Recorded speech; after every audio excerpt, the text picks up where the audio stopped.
Welcome everyone to Big Apple White Rose, the baseball podcast from two very different cities, New York, and New York, Pennsylvania.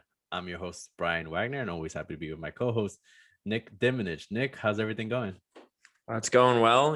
Weather's been in the 60s. It's really starting to feel like spring. I think spring has finally sprung, and this is the true signs that baseball's around the corner.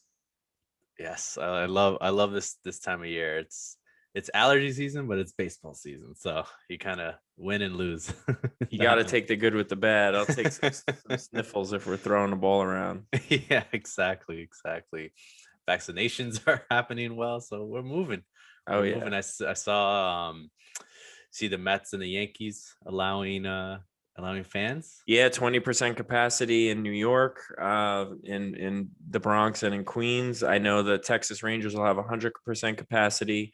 I'm sure the Florida teams, if they could ever draw 100% of the capacity to their stadiums, would probably allow it. I don't know if they have enough fans for that, but Texas should be interesting. I think that's going to be great. It's gonna be interesting that they go from 100 and then back down. Oh, if they reduce it at any point, then yeah. But I don't foresee that happening. I think it's all going to be fine. It's going to be dope. It's gonna be good. It's gonna be good to see it from a television product. Hopefully everyone's safe and healthy. But from a television product, from a fan standpoint, it's just gonna be great to have fans back. Even spring training seems much more fun and interesting. But Even a team like the Texas Rangers, who don't really have much to look forward to. well, you know what? They're obviously Texas being Texas, but they're excited to finally have like their own fans into Right. that ballpark because they Yeah. only had fans for the LCS and World Series last year, and the Rangers were nowhere to be found. All right. Obviously, Yeah, they opened a brand new stadium and they got slapped with the empty season. So yeah, it'll be good to showcase their stadium to their home fans. yeah. According to what I hear, it's really beautiful. So it's state of the art, but Yeah. lots happening in baseball. Not again, it's I think we talked about this last week. It's not too much like big news. It's just kind of coasting through to the season. Yep.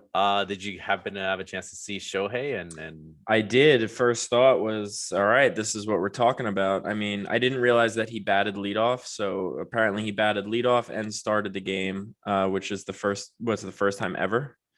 first time? Well, it's Or an exhibition game, but first time since right. 1901. 1901. Yeah. So 19, modern era, first person to lead off and pitch. I don't know if he hit any home runs in that game, but he looks good on the mound. And He was the only one I think in that game that really hit. But again, it's spring training, but it's still fun great. to see. Yeah. No, that's great. That's full on Struck little out, league. Yeah. struck out Tatis, struck out five batters. I think it is like 2 or 3 innings of work. Yeah, I mean, hopefully, yeah. Let's get at least like 80% of a season with him, kind of doing the same thing. I mean, obviously, he's not going to bat when he pitches, right? Obviously, because there's a DH. I think Joe Madden's obviously the manager of the Yeah, he's great. Angels, and he experiments, but I also think he likes to keep people guessing. So he kind of made it seem like it's open, but I feel like he's just playing games. That would be wild if they used him to pitch in a game and then they DH'd another position player, right? Because that's what they would do, or they would just go no DH. They would just go no DH, and he would bat for himself. That's even more interesting. Forego Yeah, the DH. Wow. Yeah, I kind of hope it happens just for the sake of shaking stuff up, because why not? it'd be interesting. I mean, I think the chance you have it happening is like the Angels are completely out of it, and they're just saying, you Yeah. know what the But I hell. would like it for it to be an actual strategy and an actual, part of the game, as opposed to, gimmicky just to get eyes on them. And I would want them to use the DH for like whoever the worst hitter is, to be like, like just go play second base, dude. You don't even think about batting. That's the true little league treatment. Yeah, that is true. That is true. But I don't know. I'm just thinking like, all right, he pitches his 5, 6 innings, and then what? Now you got Right. to go National League on there. Yeah, well, right. That's the thing. Like, oh, right. If he comes out, then They're right, then foregoing you it, and the reliever would be in his spot in the batting order, and then your position player who's getting DH for would just have to and still. when he's in the lineup, he's going to be at the top of the lineup, so you'll Yep. have the pitcher Right, with spot. probably Trout right behind him. Yeah. Yeah. Yeah, that's going to be interesting. I kind of hope to see how it happens just for the hell of it, because why Me not? too. Why not? Let's do it. It's fun. Yeah. Other news: Mets apparently have started talking to Lindor about an extension. Yeah, they And were apart on numbers. Obviously, Lindor's over 300, but to hear the Mets were willing to come up to 300 million is definitely a step in the right direction, something we've never heard from the Mets before. So wouldn't that's even good. sniff that. Yeah, not even close. They're talking to Michael Conforto about an extension too. That came out today or last night.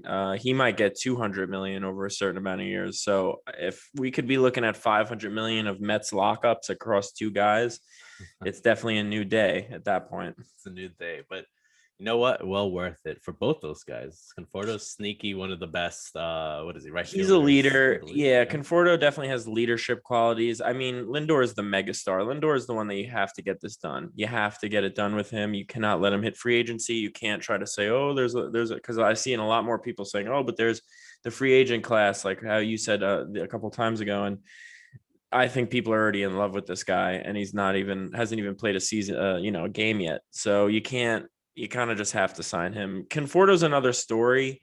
I like him. He's homegrown. He's definitely worth a lot of money. But I don't want to get Scott Boras on him. He's got Right. Scott Boras as his agent, who's never going to take a dime less. So Conforto, I would definitely be wary of overpaying for. I'm a big fan of Conforto. I think I was having this discussion. I don't know if we talked about this, but I was having this discussion. It's like of right fielders, pure right fielders, not outfielders in general, right fielders.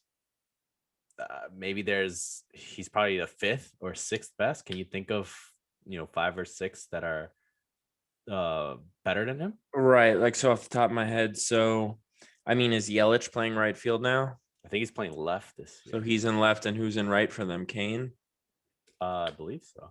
because they have Bradley Jr. now in center field for the Yeah. Brewers. So yeah, right off the top of my head,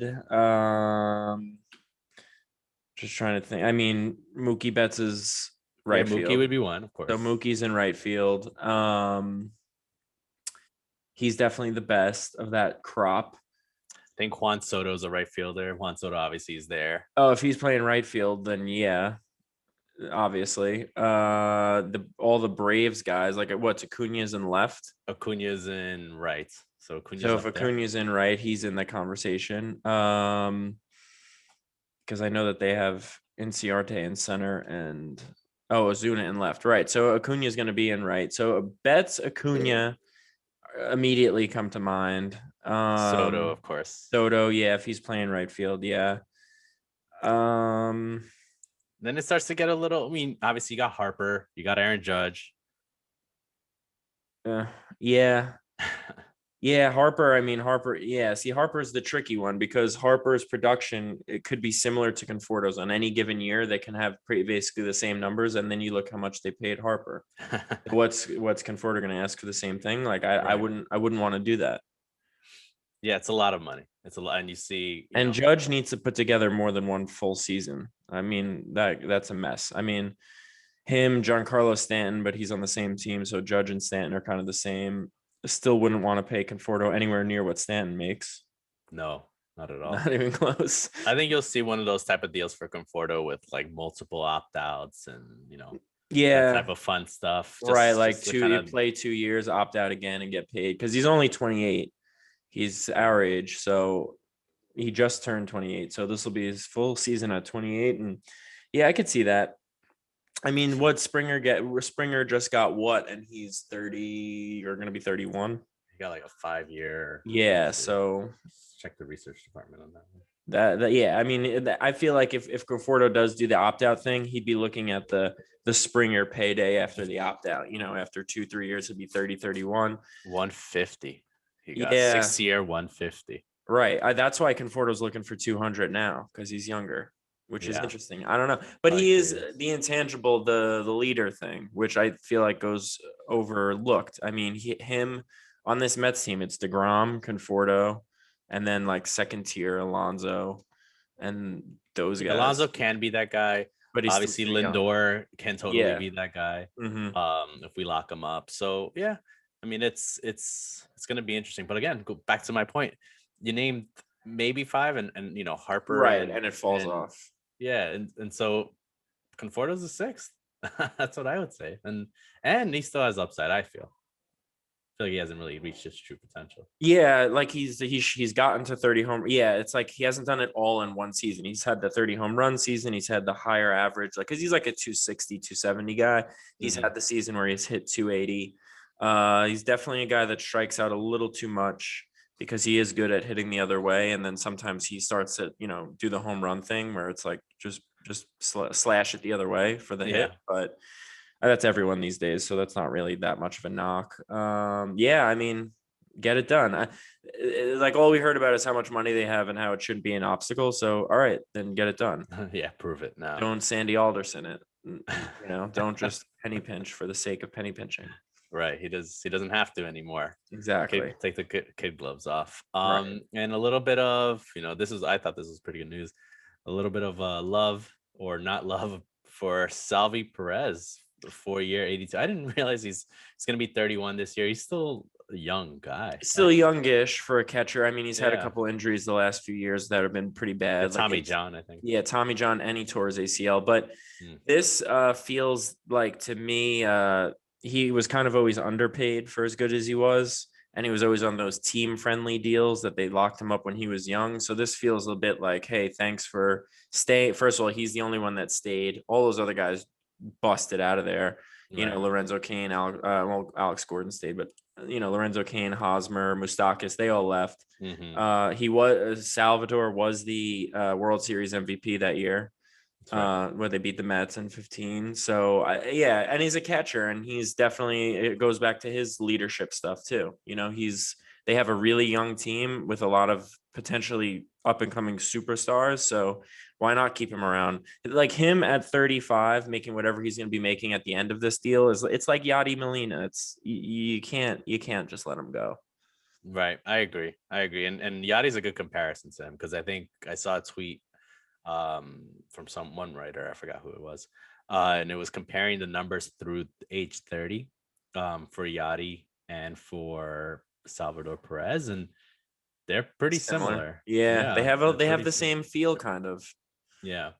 Like not the biggest offensive machine, but will definitely produce consistently, 260, the catching position, and then some pop. You're not gonna expect the biggest numbers. I mean, Piazza had great numbers, but that's such an outlier, right? Yeah, it's a Hall of Famer, and he wasn't the best at like throwing guys out or being a catcher.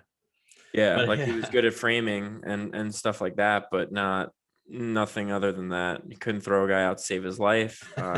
He tried to move his position at the end of his career. Like these guys, no one's talking about moving his position. Yeah, no, not at all. So anyway, just a little bit of love. 4 years, 82, the biggest contract in Royals history. Just thought it was so he beat because they gave Gordon the 4 for 80 a couple years ago. Yeah, so they rewarded their hometown guys. I mean, that's how all these teams should be. I agree. I like to see players in one uniform. Yeah. Unless they're great players that should be in Mets uniforms, and I want to see them in Mets Unless it's Francisco Lindor, then you trade for him and then you lock him up to an extension that makes people forget he ever played for Cleveland. Yeah, absolutely. Absolutely. So other big news, and this is our topic for today, is some rule changes. Did you see those, Nick? Yes, thankfully a lot of these are not implemented into the major league game at the moment because it would completely throw off everything. But where there's smoke, there's fire. And I think the whole point of putting them in the minor leagues is just to test it out. So I just hope that the test goes as I hope it goes and it fails miserably and they never put some of these in. So the reason, obviously, with it being implemented in minor league, it's almost like the G League on NBA where, I don't know how they're structured, but there's no union for minor league baseball players. So nothing needs to be collectively bargained, so they can implement these all willy-nilly, however they want. So a little rundown of the rules. It's sort of by level, right? So there's 4 levels of minor league baseball. There's AAA, AA, high A, and low A. So AAA, they're gonna this was in the press release and made me laugh. The The big rule there is the bases will increase from 15 inches to 18 inches. Right. So that's 3 inches. So is that what causes the shorter distance between the bases, or they're actually lowering it by foot? So that's what's going to cause the shorter See, distance. yeah, how many, like, all right, like, how many times have we, for years now, it's like the last, whoever has watched baseball forever, anytime there's a bang bang play at first, it's like, oh, game of inches. That's Game why. of So it's inches, like that's now they're right. just Yeah. adding 3 inches to the runner's favor. But can you imagine like a little like thrown out and it's just by a step? If you had add 3 inches in it, he's safe. That's what I mean. We're going back and looking back on for every single time, or like, Yeah. or how many times have we seen guys step and they like kind of miss the front of the base because Yeah. they just like their stride was off, and it's like, Those oh three no, inches, get it. that toe is reaching. Oh my gosh. or Yeah. if I or mean, if they're stealing, like you see Javi Baez and his slick glove, like right. Yeah. you If gotta be there's, quicker now. yes. Yeah. The tagging has to be quicker, and all the guys that do the swim moves and whatnot. Hmm.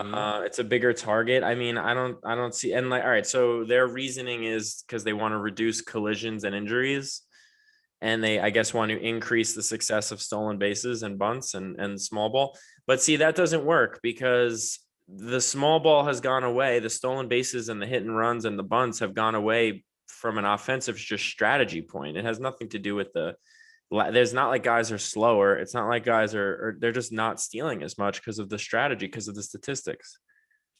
Yeah, I mean, we could talk about this a little bit later, but sabermetrics has kind of made the game binary. One of two things: Right. home Go run deep or strike or out. strike out. Yeah. Yeah. Or draw a walk. Like if you don't hit a home run, like you better draw a walk. And it's like, nah, no one wants Yeah. to sit there with that. And with the reducing of the collisions, I mean, they did that. In my opinion, they did that with the rule they put in after Chase Utley broke Tejada's leg. I mean, that was it. It's a rule. It's an out. It gets reviewed. You get doubled up. You can lose a game on it. You can lose runs on it. So that's it. Don't do it. Don't hit anyone. And if you do, you're sending a message for a reason, and get ready to fight and get ejected and suspended. I mean, that's pretty much how it goes. You Yeah, don't like just, the Berta you guy. can't change that. You can't do this. You can't do this.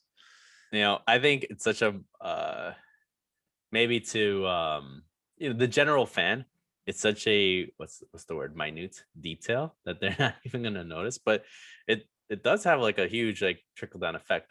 Look, I think the reduction of injuries and collisions, I don't have the stats to that type of stuff, like people rolling over somebody's ankle or whatever. Yeah. But I mean, I don't think we've seen anything in the yeah, I feel last, like I noticed. it's been 5 years now. So it's been 5 years since they put it in. 16 was the first year, Right. after Utley. So in those 5 years, we've seen one or two things go down at second base, and it's led to actual fights on the, now you get anywhere near someone sliding in or on a steal or a pickoff, any kind of contact. These guys are the first ones to be, oh, you did that on purpose. You're going for my ankles. Let's throw down. So it kind of polices itself, in my opinion. And I don't put it this way. I don't think adding 3 inches to the base is going to be like, all right, let's start stealing more bases. I doubt it. The Highly doubt it. personnel isn't there. The personnel isn't there. Highly Like doubt it. you said it. It's not like you have prolific stolen base threats. Right. You have across the guys that are board right fast, now. but no one wants to do it. You pick and choose your spots to do it. There is no Jose Reyes stealing 70 bases in a season. Not anymore. No. So the next rule change is in Double A, and that is defensive positioning. So now there has to be a minimum of 4 players touching the infield dirt during all play. So none of that short right field for a left-handed hitter, or short left field way up in the grass for a right-handed hitter. And they left it open. MLB left it open that they may require 2 fielders, maximum 2 fielders on each side of second base, which would completely eliminate the extreme shift. So the guys on the dirt is one thing. Like if you want to make your 4 infielders have to be on the lip, fine, because there's 4 infield positions. But on one or either, if I want to put all 4 guys on the second base side of the bag, then hit it the other way. Like it's the whole point of baseball, yeah, like you do have a position, but it's not like football on the offensive line where it's like, oh, you didn't have enough guys lined up, or somebody moved like before the other false start, blah blah blah. That's the whole point of this. You're in a field and the ball can go anywhere. Anywhere in between the foul lines you got to cover it. Hit Like them where they ain't, right? yeah, and oh, now I have to stand. Now I have to stand on this side, and because you can't hit it towards where I'm standing now. But it's just it's ridiculous. That's just absurd. And like even the thing in right for short, like my thing is, we've seen like them bring in a fifth infielder. When they bring in an Yeah. outfielder and have them stand up the middle.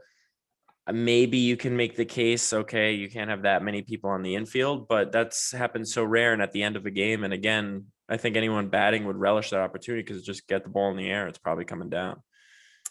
I mean, Let's like this let's is just shows situational hitting has just been flushed away. Like, yeah, I agree. By the way, I agree with that statement. Let's circle back to that. Let's circle back to this, 'cause I think that's a larger discussion. yeah, Uh, going down to high A. This is a funny. I didn't know that this wasn't already a rule, but pitchers must step off the rubber to throw to a base. I thought that was already the case when we do yeah, pickoffs. that is kind of the rule. Well, I guess no. So this means like, so a lefty. So if a lefty's going to first, he can't just lift Ah, his right leg and then just step towards, do the Andy Pettit step towards first, because then once his leg gets lifted, you can go. But see, right. it gives it such an advantage to the guys stealing. So all right, yeah, this is how you increase stolen bases. You start making it impossible to stop guys. If as soon as I lift my leg, he can go. I mean, that's been the strategy anyway. And a good lefty pitcher has a move where he picks him off if he goes first move. That's always the thing. All right, I'm stealing the base against a lefty. I'm going first move. That's just the way it goes. They're either going to pick me off or they're going to throw me out, or I'm going to steal the base. Now it's, once I know his leg is lifted, they're gonna walk to second base. I mean, I don't, I didn't think of that. That is true. like, for a righty, it doesn't make a difference because you have to step off anyway to throw to Right. first base. You have to get off the mound and turn and throw. And obviously, guys have been doing little jumps, jump stuff like that, which is illegal anyway. So it's one thing if you make, yeah, I don't understand how that's going to work. I mean, they got rid of the fake to third, throw to first thing. So that's been gone, and which is fine. That was always Traxel. yeah, that was always a stupid time waste. But if you're a righty, you can still lift your leg and throw to, like, turn and throw to second. You would never, once you lift your leg as a pitcher, you then can't step off. So that's then an extra second and a half at least where the guy's going. Yeah, I mean, I didn't even think of the lefty for some reason, but you're right. That gives straight advantage. So to the a runner. lefty pitcher is either slide stepping every delivery, or he's just going to Right. lift his leg, and when he lifts his leg, he's going to throw to first base to pick you off. I mean, but he can't even do that. He can't even do that. He's got to step off. Right. So every lefty is just going to learn how to have to slide step, which is crazy. It's crazy to me. I don't. Also, all these guys, like, they get worried about all these injuries and stuff. Like, how to injure a young pitcher, like, who's trying to make it, like, change the rules on him like when he's 23 years into his career of pitching. Yeah, like, I mean, I think any of these rules, and that's why they're doing it with the minor league with the young guys, or less consequential guys, really. Right. I mean, you have to yeah, like, I don't mind them testing it out, but some of this stuff it's kind of illogical. Like, that one to me is the defensive positioning thing. They have actual legit arguments. Okay, fine.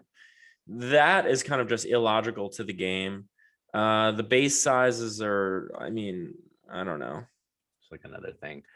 Just rounding off the minor league with low A.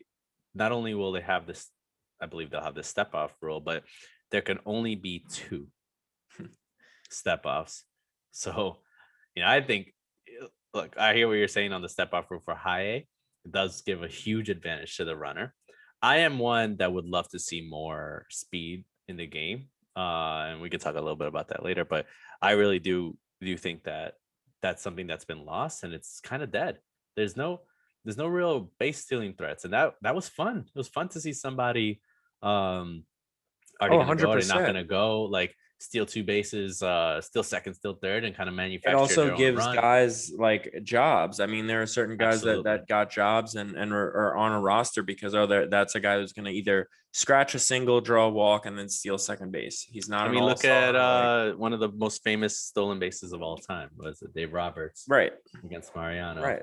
Like that. I mean, They I needed want. him on I, second base more than anything. Kevin Millar draws a walk, and they say, "You got one job, dude. Get down." As everyone knew he was going. Mariano could have thrown it over 50 times. He could have lifted his leg. He could have stepped off. He could have thrown it backwards, underhand. He could have balked, and everyone knew that he was stealing. And he stole. And he just stole the base. He got an amazing jump and beat the throw. Like that's what I'm saying. And then now I you're want gonna to see tell them, more of that. You know what I'm saying? no, I want agree. to But see more. the second you tell them, oh, now you're limited in the amount of throws. So this low A, like, so you get 2 pickoff attempts. Okay. So I'm going to get a huge lead, go back, get a huge lead, go back. And then it's going to be, all right, you can't throw a third time. So I'm gone. I'm gone before you even think. So you can do a third time, but if that runner reaches safely to the occupied base, then it's a balk. So you can try to get him that third time. So then if he reaches safely to second base, oh, you no, mean yeah, if if he that in that goes pickoff back, attempt, yeah, if he then an automatic. So right. it's going to be an automatic. They're going to be automatic balks all the time. Seriously, I would. These guys are I'm good not enough. a fan. Out of all of these rules, I'm not a fan of that rule. Like why? Like that's part of the game is stepping off, pickoffs. Look, step offs are kind of annoying because they're you're watching the game and then the pitcher just steps off and has to reset and Right. all When that he type of does stuff. it 4, 5, 6 times in a row, I get it. The fans boo, whatever. But you know what? Like during a high intensity situation, it's the 8th inning with 2 guys on, or like first and third, and you're down by 2 runs. You need to get the guy on first to second base. Have him throw over 17 fucking times. And if he doesn't, and if he can't hit the target, sometimes they throw it into right field or something. Like there's so much of this is trying to streamline for the sake of streamlining when it's like we're not playing a simulation here. I I do think that this rule goes too far. This was like, all right, let's have some strategy to the game. Let's have some like chess going on, because if you take that away, you take away that chess match. I mean, yeah, the second you limit a guy's attempts, forget now, that makes the must step off rule like almost inconsequential. Who gives a shit? If you limit the what are we doing here? The whole point of it is like, oh, you don't know how many times I'll throw over. You don't know if I'm gonna quick pitch the guy at the plate. Like, what's happening with quick? Are there gonna be more? You'll have like big big fatzos on the base pad just attempting steals, because why not? Yeah, all the guys that draw. Yeah, fucking what's the guy on the Twins? Oh, Tortuga. Tortuga. I forgot his name. Yeah, too. whatever, Wilson or something, or he's sneaky fast though. Yeah, but he's gonna be drawing a walk, getting down to first base, and just like, and then get him on second. Oh, great! Let's just wait till they throw it twice. And so, yeah, dude, they're gonna be breaking the records for balks. Like it's gonna be the new easy record to break, most balks. Yeah, no, I'm not with this. This is my least favorite of the rules. Also in low A, excuse me, they're also going to be testing a couple more things. They're going to be expand testing of the automated ball and strike system that they have going on that will assist.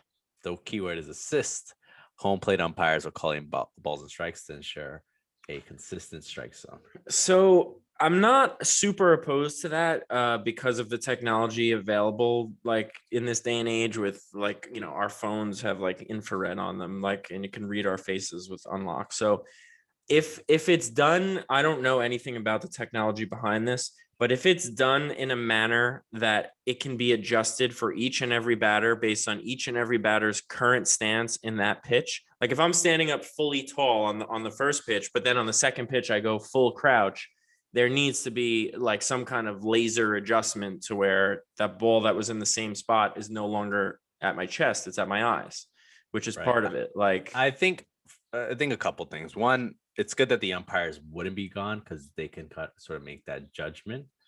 But at the same time, at the end of the day, and I know people, the traditionalists are like, oh, the human error is part of the game. No, it's not. It's Well, stories that shouldn't be stories, I it feel. was because they didn't have a better answer to it. And to a certain extent, I do still want to see humans make the calls on the field because we are all people like doing it. But number one, these umps kind of suck over the last 10 years. And number two, uh like yeah, if the technology is there to make the strikes like pinpoint, if that's the only thing that a person's not allowed to argue, then I don't want to fucking have a guy that's mixing it up and messing it up. If I Right. can argue the calls on first and second and third, or if he caught it or not, and you don't get ejected immediately for arguing it, then fine, keep the human in there. I But if there's I the don't one thing I can't, get out of here. I don't want to see a guy that's like, oh, that guy calls a wide strike zone. That guy has a tight strike zone. That guy has a high strike. That guy has a low strike. Like, to be honest, I don't care. Like, the umpires should not be part of the story. Like, in my Yeah, opinion, and like they're not part. even And I think also, sorry to interrupt you. Like, I no, think the assist part is important because look, the umpires are part of a labor union. So I of think course. fully automating that job, when you really want to look at it from a labor and workforce standpoint, I think it's gonna be a hard time, and I think it's gonna be a long time before that happens because you have that union aspect to it. Everything needs to be collectively bargained Most from definitely. that sense. So I don't think you'll see maybe when we're old, So my but thing is, like you said, with the wide high, like I don't care if an umpire does have a little bit of a larger zone or he is the low guy or this. My problem with these umps over the last 10 to 15 years has been consistently sticking to what they have. You'll see how many times do we see a guy start a game, he's calling everything 2 inches off the right. Okay, fine. It's a little off the plate, but swing the bat. That's totally fine. That'll move the game along. But then all of a sudden in the sixth inning, when it starts to get tight, he's not calling that anymore. That to me is the bigger squeezes problem. them. Yeah, Right. that to me is a bit the inconsistent. I don't care if for 9 innings everything is a strike. Then fine. Then swing the bat. Pitcher's gonna have 10 strikeouts. Great. But if you start a game one way, you gotta be that way for the whole thing. And none of these guys do that anymore. They don't. No, I mean it's I mean, full respect to umpires because that's a hard job, Mhm. but I agree. I want a right call. I don't care about, I know umpires' names because I happen to be a diehard baseball fan, but like, I'm sorry, but they're not what I'm there to watch. I'm not there to watch Angel Hernandez mess up. I'm not I know. there to If you didn't say his name, I was going to say his yeah. name. Like he's the poster child for this. He's Angel Hernandez he is going gets to be the reason that an automatic system gets implemented 100%. And because the first thing he does when you got a problem with it, he takes his mask off. Like, oh, great. Now we have to see this guy's face. It's stupid. yeah. I mean, I think umpires are there to enforce the rules and do the best. I mean, again, and I think 95% of them are amazing. You don't hear about them because you don't need to. And that's, to me, that's the beauty. Like, they're kind of under Also, the radar. yeah, I mean, you never want to see an ump or a bad call decide a game, especially a game of importance. But I think we all get a kick out of the ejection and the arguing, and Yeah, I do. that's a I do. classic part of baseball. That I is do. one of the classic things. That's the enforcement part that I'm talking about, right? Like, Mhm. hey, if you don't like it, like, sorry, Right. and then that's the umpire's job to enforce that because they called it, they got it right or whatever. I just wanted to get to be correct, and if that doesn't stop anybody from arguing it or challenging it or whatever. And I Right. think I Right. think the arguments have already kind of subsided anyway with these challenges For and stuff sure. like that. For So sure. I But don't the think it'll balls, be any less. but what they definitely can't do because it's just ridiculous in terms of the time consumption. They cannot start reviewing balls and strikes like No, it that. has to be, and I think this is, but it Can't. has to be automatic. If we can Can't. if we can figure that out from an ESPN broadcast, we have the technology there to figure out each strike zone and all that type of Oh, a stuff. three. Like, that's Yeah, dude, they have the technology to make a 3D, like literally infrared adjusting with the right. guy's chest level to his knee, chest to knees, width of the plate. The width is always staying the same. The plate's never getting wider. So keep it the width, adjust the height and the floor and the ceiling and keep it moving and have some I think 3D. Yeah, matrix. I think that'll teach pitchers to paint more. It'll teach batters to swing the bat. And It's gonna be you'll still get comments from like, even if the ball gets called a strike, you'll still get the one guy on the Sunday day game after a night game who's just fed up, who's just going to yell something and get tossed. Like you'll still have like that value, entertainment value. I mean, I think Yeah, that's, I like this rule though. I like this rule. I think don't mind the automatic strike thing as much. yeah, I hope they do it. And the last thing, and this is a lot of rules. Last thing from low A will be um timers, enforcing a time limit between delivery of pitches, inning breaks, and pitching changes. Um, I think when, and I don't know the what happens if there's a runner on base when it comes to that clock, but I do like the idea of Yeah, I mean, they already kind of have a clock in the majors, right? Like they have. yeah. Yeah, I mean, I like the idea of a clock. Like growing up playing baseball, you always, the ump is like, "Let's go, move your ass. What are you doing? Like you're on my time." That's one thing ump should be there to enforce. Yo, let's go, pick it up. Like this isn't just, you don't get to just stand here. Obviously, when it's a heightened moment and it's the playoffs and it's game 7 and people need to take a second to breathe, that's one thing. But on a May night game, move it. Let's go. I mean, that's Yeah. that all of all of baseball in general needs to pick it up. Like everyone does. So what would you say is your favorite? So my favorite of the ones like is probably the automatic strike thing, because like I said, the consistency of umpires has just dwindled into absolutely nothing. So if that's going to get us some consistency on the mound, that's cool. Um I'm interested to see the defensive positioning, just because, like I said, I think you can make a case for saying, fine, you have to have 4 infielders on the dirt, but if I'm going to put 4, like, then I want them all to be able on whatever side I want. Like, I don't think you can split it down the middle. You can tell me the dirt because there's the physical line of the dirt, but what you're going to draw, what are you going to do? Draw a line up the middle past second base? Give me a break. So I don't know. I'm interested to see that, but I'm interested to see players hit the ball the other way. So I think this is where you and I differ. When's the first time you saw a shift? Bonds.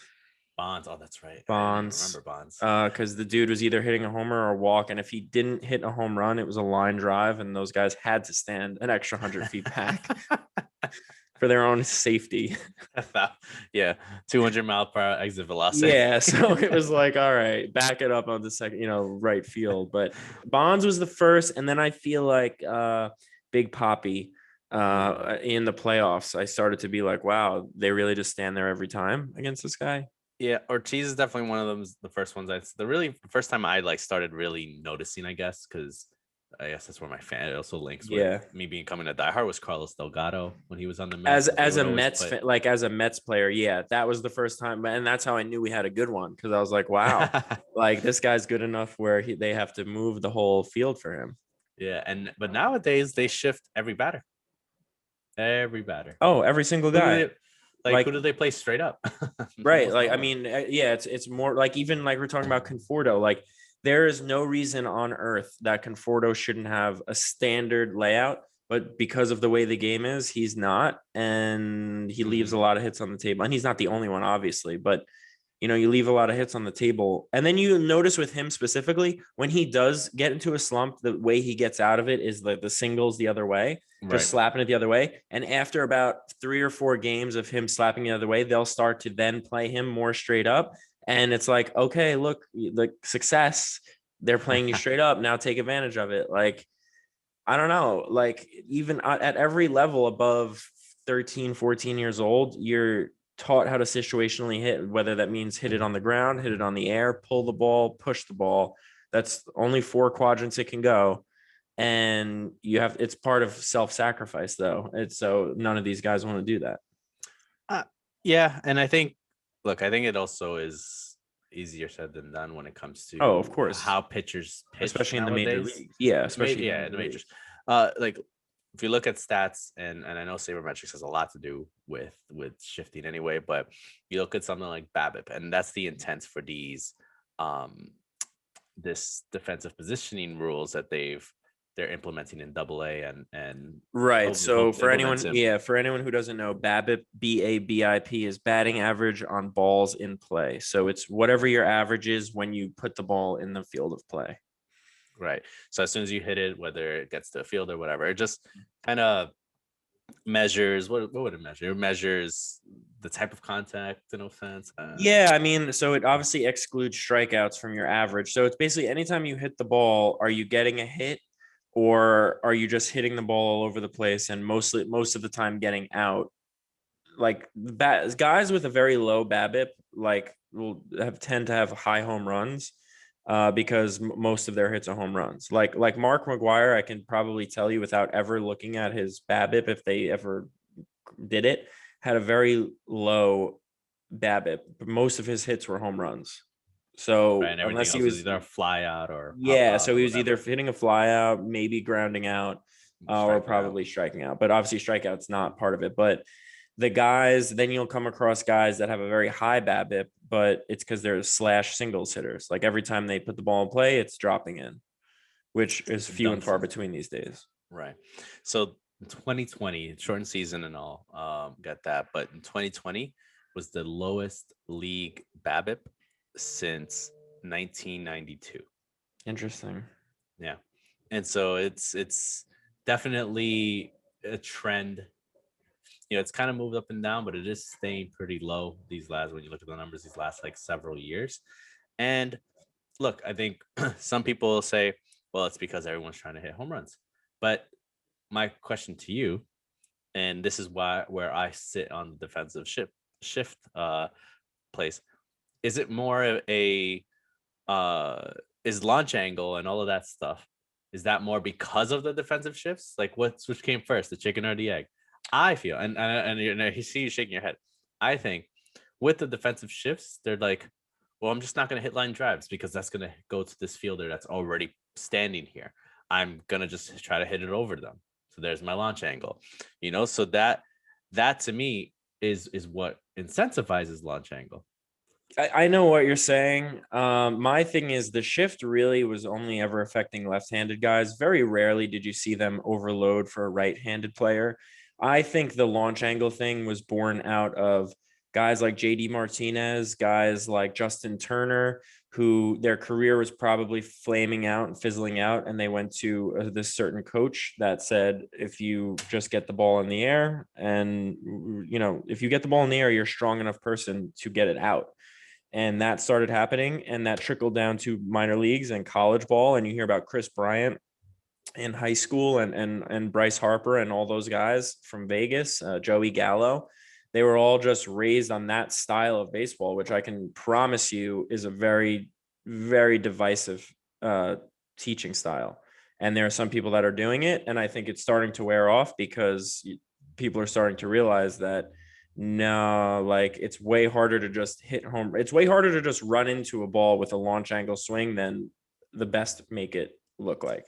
But it's the attractiveness of the results, right? It's because if you do hit that launch angle and barrel it with a high exit velocity, of course. And then Chris Bryant just spent Chris Bryant just spent the last 6 years doing that, and now he's kind of on the bubble of, is he gonna get big money? Is he not? Like Harper got his money because he's the hype guy. Justin Turner was able to recover, but he is also a much better hitter. He had a much higher average on other things. So yeah, I don't know. I think it's one of those trends that, yes, home runs pay, and we've seen record home runs. We've also seen record strikeouts. That doesn't necessarily make for the best viewing. Yeah, I mean, I see, and you mentioned Joey Gallo. I saw the other day on ESPN an article that Joey Gallo is actually going away from that this year. He's lowering his launch angle. Yep. And look, and like I said, I think you and I are just spitballing here, but look, launch angle, it's nice to see the home run, but it's also creates however many strikeouts, right? Like the K through nines for pitchers last year throughout the league was the highest in history. Yeah, but also home runs through for every 9 innings was the second highest. The highest was 2019. So we're looking at a binary game here. Right. strikeout or home run. The home runs have Strikeout. definitely been up, and then you could also go into the ball. I definitely think the ball was altered a bit, whatever, tighter, Well, juice, MLB has whatever. deadened the ball. Okay, so that's good. So that's definitely step one. Make it back to a regular baseball, which is good. Step two, I think I don't know. You look at a guy like Pete Alonso hit 53 home runs in 2019. He's not a launch angle guy in the slightest. He's a hit a rocket type of a player. And guess what? He's the type of body type and hitter that the ball's going to go out. So what? Like I'm trying to think, there are other guys that like even Yelich will get his 30 home runs because he's a tall, strong guy, but he's ripping that ball all over the field. No, for sure. But you have too many players that instead of developing a more, I guess, well-rounded game, they're just becoming Yeah. one-dimensional, whether that's in the minors or whether that's how they develop in college or high school, all that type of stuff. It's more like, how do I, how do I do that? And again, I think it's because it's let's get the ball over the defenders as opposed to hit them where they ain't. That's not the they didn't that argue to me, that old school argument of, well, these are major league hitters, they should know how to do it. Obviously that's not happening. They're looking to go over them. Right. Yeah, exactly. Yeah, that's true. Like if it is definitely easier said than done, but there have definitely been instances whether a guy's in a slump or a guy where you just need a single and they're giving it to you, whether it's a bunt, whether it's a slap the other way, whether you play pepper with the ball and just get it contact on it. And my thing is like way too many of those opportunities get passed up in any given season where it's like, okay, you guys are clearly digging your feet in, they're digging their feet in, and the pitcher's going to win most of the time when that And happens. I think also when you see people uppercutting and having sort of that launch angle, Right. that to as a pitcher, what do you think? That's pretty juicy, right? Yeah, you throw Uh, them a high fastball, they're not touching it. And my thing is, for every success story, every JD Martinez or Justin Turner or Chris Bryant, guys that made it, that got that coaching, how many guys were like, "Oh, I'm going to go with the launch angle," and then we never heard about them because they ruined their whole swing or career or threw them off, or it took them years later to get back. Did anyone ever like? I don't think anyone ever told Jeff McNeil, "Hey, you need to launch angle," and the guy made it because he bats 330, and he hits home runs. he just gets the bat head on the Get ball. the That's barrel it. on the ball. Get the barrel on the ball with some kind of bat speed, and good things are going to happen, no matter what. But that's where, where I am on the shift is, you know what? Let's not have this extreme shift. If you want to pack them close to second base on that imaginary line, go ahead. But to me, it's let's get back to becoming more of a well-rounded hitter. Like there again, if dead pull hitters, you'll see um you'll see some. I don't even think those launch angle guys are dead pull hitters. They're just uppercutting. No, they're just uppercut. Yeah, that's Yeah. different. Yeah, the shift is more of a pull. That's what, like, the thing is, the shift for us growing up was only with the big lefty. Like the big lefty got the shift because he's always pulling the ball. That was his thing. You Mhm. wouldn't even risk not having guys on the other side for other players because, guys used to hustle back in the day where if they did squeak one through that side, they would hustle a double out. There was just little things like that. And how many guys like Ichiro or there's many players that weren't as good as Ichiro, but that hit like that. Juan Pierre, like Luis Castillo, like if those guys slap something through the hole, they could be on second base. They could sprint a double to second base. So you were never gonna move all the people to one side. You're never gonna do that. And I just think it kind of just strips it. It dumbs it down in a way. It dumbs everything down to like, all right, hit it over us or you're gonna strike out, which no one really wants to see that ever. What do you think of the entertainment value now going into like the television viewing I think it experience? plummets. I think You it think it plummets plummets? because it takes away the chess match. Like why? I mean, this is my personal views of baseball of like why I enjoy it so much is because every single pitch and every single situation is different than the next. And everything has its own chess match because of the endless possibilities of what if I hit it over there? What if I bunt? What if I hit a home run? What if I double? What if my guy steals second? What if, Right. all the things. The minute you basically strip it down and just say, we want to see the long ball, we want to see it go deep. Yes, obviously home runs are the most exciting play of the game, but they're exciting for a reason, because they're not happening every batter, every third batter, or, oh, we have to watch 8 strikeouts, then the next guy will hit a homer, and then we'll watch 8 more strikeouts. So it plummets it, because it dumbs it down. It makes it binary. And look, this might not be the best argument, but I'm one that have been so like non NBA, like I've been totally boxed out of the NBA. Like I watch it from here to there, from here and there, but the fact that everyone just pulls up, It shoots a sucks. three, goes back quickly, pulls a three, It goes back sucks. quickly, Like, pulls a I'll be the three. first. So I've been watching more NBA in this season than probably in the last 5 combined, just for whatever reason. It's just been on, and the Knicks are actually not that bad. And I Right. actually like the Knicks even more now, because they're not the 3-point. They don't even have the 3-point shooter They don't guy really on have their a guy team. like that. So they have triple double Julius Randle and RJ Barrett going to the rim and making real moves. And I'm watching it. It's like, whoa, this is good team basketball. They don't always win every game, and they do have some stupid stuff that happens, but they played the Warriors. And this is the Warriors like nowadays, not even with Klay Thompson, but it's still Steph Curry and a bunch of other goons who jack it up. And if the shots are falling, they're going to win every single game. I And that's saw a highlight the other day. It was sucks. the clock's running out. I forgot what team this was, and the team was down by 2. They got the ball. They're running. 2-1 fast break. They could easily tie it. Instead, the guy pulls up for a 3, Bricks it. misses. Yep. Game's over. Yep. Oh, you see it all the time, whether it's the end of the game or the half or a quarter, whatever. It's like, take the 2, or even just a regular fast break. It's like, take the 2 points and do it. And I mean, no, it's terrible. Like there have been NBA games where I've just shut it. I'll shut it off in like the early third quarter, because you could tell nothing else is going to change. The guys don't want to run the full time. It just sucks. So that's my fear with baseball. That's Yep. my fear with home run or strikeout. You kind of cheapen both. Yep. Both of them don't seem as cool anymore.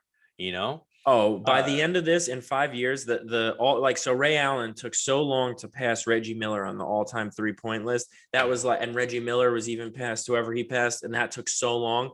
Steph Curry's going to blow past Ray Allen, and then there's going to be guys that are not even all-stars, not even, Hall of Famers. Like Steph Curry's a Hall of Famer, but there are going to be guys that are not even Hall of Famers that are going to be, in the top 5 of 3-pointers made, and it's going to be like, oh, that's what the game is. It's but let me tell you now, NBA is, you and I might be sick of it, but they are still one of the most popular leagues in the world and continuing to grow. Now, is that because of these 3-point shooters? People just want to see those 3-point shots, because you don't see anybody post up anymore. You don't see I think it's going to come to a head, because also what the NBA has now with this, they have this ridiculous review system where you can now challenge fouls and challenge certain things. So the last 2 minutes of an NBA game used to take a long time as it is, with timeouts and strategy and get the inbound shot.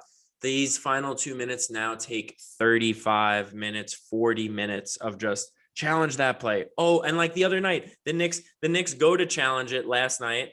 And they go to challenge it, and the ref's like, sorry, I didn't see you try to challenge it, and they didn't get to challenge it. It's so ridiculous that it detracts from the whole viewership. I think the NBA is going to backtrack. You can't backtrack on guys launching threes, but they're going to backtrack on all the challenging stuff. And I think the game, like, put it this way, LeBron James was never a 3-point shooter. It's just going to take guys that are just not, like Zion Williamson's not a 3-point shooter. If he can develop into something huge, like, it's more, and the NBA is star driven. Like, you need your star to not be a 3-point shooter, and we'll see changes happen real fast.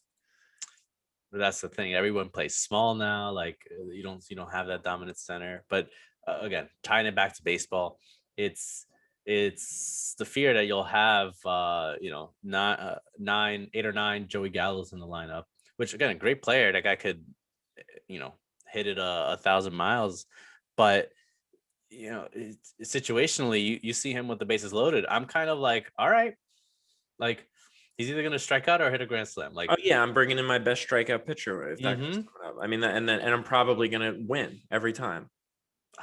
These are low percentage shots, right? Like it's Yeah, I disagree with the mentality behind it. Like, it's also just how I was raised to actually play baseball. Like, that's where it all boils down to for me, because it made perfect logical sense. All the things I was always taught. Like, obviously, it's easier said than done and all that stuff. But if you go in with the mindset, because then it changes pitcher's mindset too. Then you can't just gear up and throw the high fastball right past guys because you Right. don't know if it's going to work. So then you're going to try out all these other, and there's so much more left up to chance as it is. Oh my, I had to throw him the 0-2 change up away, and I didn't get it out of my fingers properly. Like, other than the fastball right by him at the letters that I know he can't hit, and I messed up my change up, and he slapped it down the left field line. Like, it's just a lot more. You'll see more pitchers without the shift. You'll see more pitchers be comfortable to pitch to contact and play. I And hope again, so. they add more of that chess match, in my opinion, That's the only because thing I like about Marcus Stroman is he pitches to contact. right. But like with the extreme shift, it's really hard to um it's hard to do because everybody's uppercutting. So that changeup you might want to throw, if that guy barrels it with that angle, gone. You know, Oh, but for it sure. but again, it increases to me pitchers pitching for contact, which will lead to them throwing some again, not everybody just coming out of the bullpen, throwing 1,000 miles per hour, and that's everybody. Some no name from I know. career Yeah, minor that's true. leaguer. Everyone does throw 100 miles an hour now, no matter what, which is something to adjust to. But I don't know. Like, you look at the best player hands down in the league for the last 8 or 9 or 10 years, Mike Trout. That dude's not a launch angle guy at all, ever, ever, ever. And I know not everyone can be the best player like that and put up his numbers per se, but I feel like his approach is just, it's impeccable. But now you go into the entertainment value, which I think there's two ways. There's the baseball, and then there's the entertainment value. Oh, if his He's not. team was good, everyone would love him. I think people you say that, but No, a I feel million like percent. Otani's a bigger star in that team. Yeah, but people that love baseball, if they got to actually watch this guy play baseball, both defensively and offensively on the reg in the playoffs, you just don't forget the West Coast thing. Just give me a postseason every year. It would be over. It would be over. The guy would be, and has nothing to do with his personality. People would watch him play baseball and be like, holy shit, this is why we hear about this guy somewhat. Like, it Perhaps speaks I for guess. itself. His eye at the plate, his swing in general, his consistency, his temperament. He never loses his shit. He's not Yeah, Bryce Harper, where it's like, all right, buddy, he's not trying to fight everyone. Like, it would be something if his team didn't suck we'll see. I perennially. mean, I feel like we'll never get to know it because here's the thing: he's 30 now. I mean, he's historically great, or he's gonna turn 30. One of those two. He can fall off at any point. Look at Pujols. I never thought Pujols would be like that. Yeah, Pujols stopped his cycle once he got the 10-year deal. How old is A-Rod when he went to the Yankees? In his 20s, probably like We gotta 2009. save Trout. We have someone's got to just get him out of there. Yo, Stevie, call. Just take call. on that contract, literally for anything. Yeah, the Angels probably give it up. Yeah. So now with all these rule changes, is there a rule that you might want to suggest, you might want to see in the majors anytime soon? It could be one of these. It could be something else that hasn't been thought of. That's a good question. I mean, I'm typically one that never really saw issues. I mean, I actually don't hate the rule that they did put in where a guy has to face 3 batters minimum, All right. because I kind of hated the, like, all right, let's take a guy in, take a guy out, blah blah blah. I mean, and I like the clock stuff. I like speeding it up. I don't know if they're like necessarily rules per se. Like, there's nothing. Yeah, there's nothing I can think of, because to me, it's always been so perfect. Well, to me, I want to see that defensive shift. I want to see it. I want to see how it'll affect the game. I don't think it'll happen right away, but I think Yeah. it'll happen as teams develop their rosters to start to um what's it called to start to adjust to that new strategy. So anyway, Yeah. that's our show. So should we do some trivia? Yeah, I do. I have a short trivia question for you, so you can go first if you want. All right. This has little bit to do with the home runs talk. Which player has had two 50 home run seasons the most years apart? You see that way more frequently now, like 40 and 50, like kind of being a regular number. Yep. But which player had two 50 home run seasons the most years apart? The guy, obviously, a guy who was consistent. Yeah, exactly. Filled the time. 250 most apart. It's not Hank Aaron, because if I'm correct, Hank Aaron never even hit 50 in a season. You're correct on that. Right. Yeah, which is fucking crazy to think about. 50 home runs most years apart.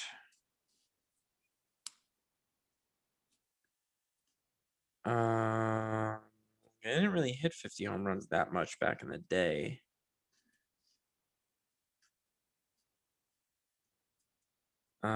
Sosa? Wrong. Do you want one more guess? Or yeah, I'm gonna do one more guess. 50. 50 is a lot. 50 is a lot. Nowadays, maybe not, but National League or American League? All right, National League. Figured, because National's always better. Frank Robinson? No, but that's a good guess. Same era. Not Willie Mays. Willie Mays. Really? Willie Mays? 55 and 65. Whoa, that's an awesome stat for him that he can always keep. Oh, see, I figured number one, that would be too old, and that I guess, yeah. Wow. So in 1955 and 1965, he hit over 50 home runs.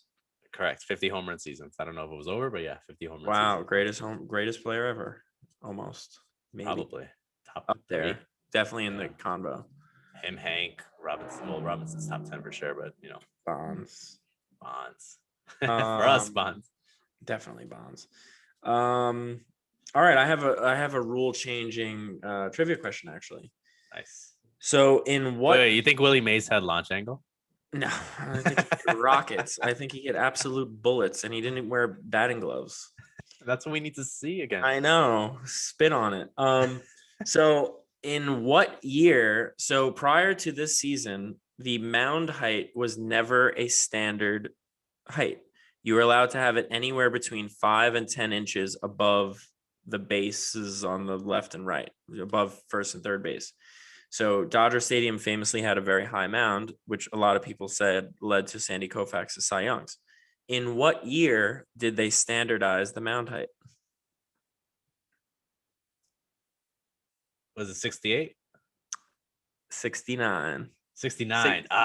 68 was the last season of absolute Wild West recklessness, mounds all over the place. You know why I knew that? Because Bob Gibson, who passed away last year, he was part of the reason, because that dude just dominated in Busch Stadium. 100%. Yeah, it was like him and then Koufax. I know, and Dodger Stadium had a very famously high one, and they were just like, yeah, we got to cut this down. Yeah, 1968 Bob Gibson standing like 3 feet up is definitely not something I would want to face. Yeah, no, and him throwing it at your head too if you're trying to play too much. Oh yeah, if you look at him the wrong way, you're getting it buzzed past your head.